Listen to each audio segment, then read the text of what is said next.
روایت لکھی ہے دیلمی کے حوالے سے، فرمایا کہ ایک انسان کی موت کا وقت جب آتا ہے اور فرشتہ اس کی روح قبض کرنے کے لیے جب آتا ہے اور وہاں یا تو مرنے والا خود یاسین پڑھ رہا ہے یا کوئی وہاں بیٹھا ہوا یاسین پڑھ رہا ہے، تو ملک الموت واپس اللہ کے پاس جاتا ہے اور یہ کہتا ہے کہ اللہ وہاں یاسین کی تلاوت ہو رہی ہے، تو یاسین کے جتنے فرشتے تو نے پیدا کیے ہیں وہ سارے فرشتے اس مرنے والے کے پاس موجود ہیں، میں اس کی روح کیسے قبض کروں؟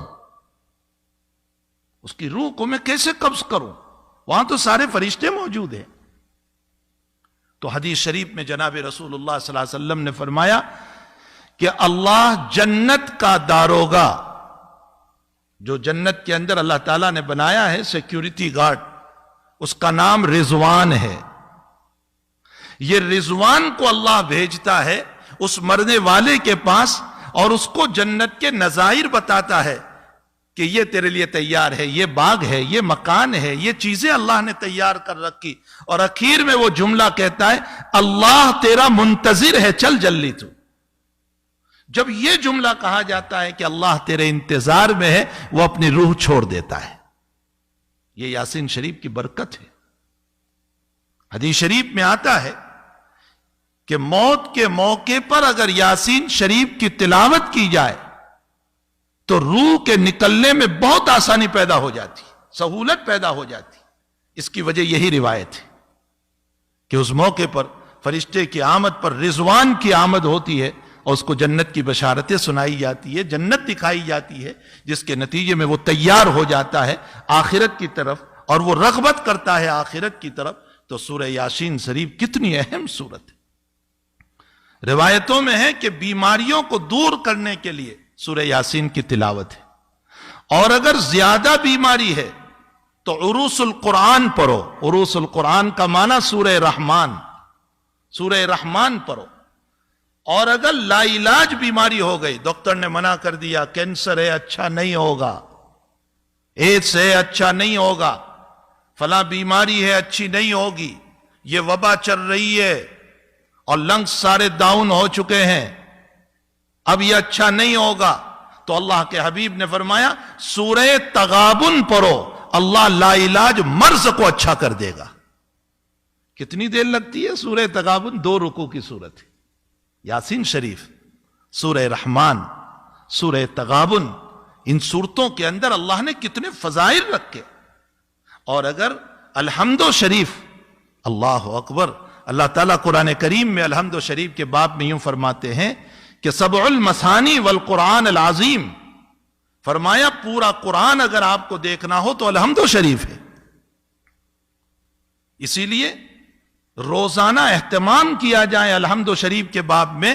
مجدد الفسانی رحمت اللہ علیہ فرماتے ہیں کہ جیسے تیل ہوتا ہے، پیٹرول اور ڈیزل، یوں ڈالو اور بھڑک اٹھتا ہے، فرمایا سورہ فاتحہ وہ ایندھن ہے کہ یوں پڑھو گے اور اللہ تمہیں شفا دے دے گا، بشرطے کہ سچے دل سے پڑھو، یقین ہو اللہ تعالیٰ پر۔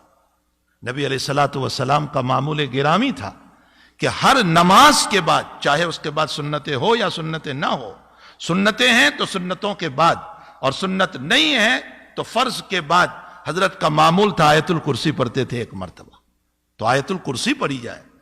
سورہ ناس اور فلق کے باب میں لکھا ہے کہ جو انسان ہر نماز کے بعد سورہ ناس اور فلق کو پڑھے گا، اللہ حاسدین کے حسد سے، جناتوں کے شرارتوں سے، بد اخلاق انسانوں کی شرارتوں سے اللہ اس کی حفاظت کرے گا۔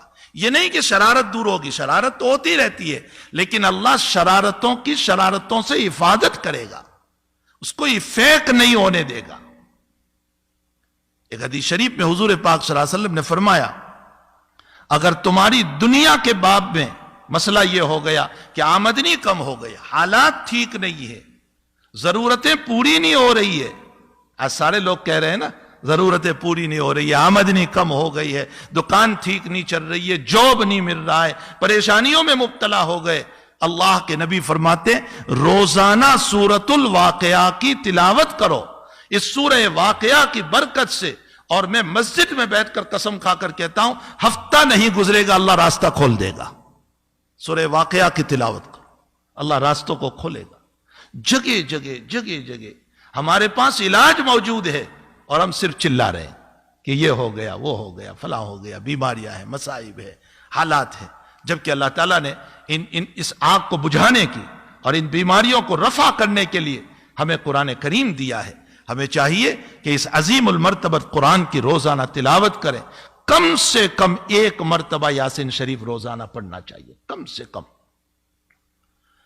اور سورہ کہف کے باب میں ہے, حضور پاک صلی اللہ علیہ وسلم نے فرمایا جو انسان سورہ کہف کی تلاوت کرے گا اللہ دجالی فتنوں سے محفوظ رکھے گا اس کو. اگر دجال آ گیا تو دجالی فتنوں سے محفوظ رکھے گا.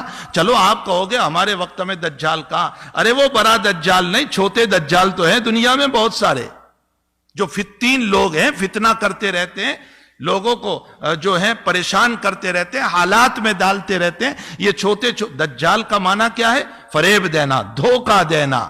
یہ لوگ آج تو موجود ہیں.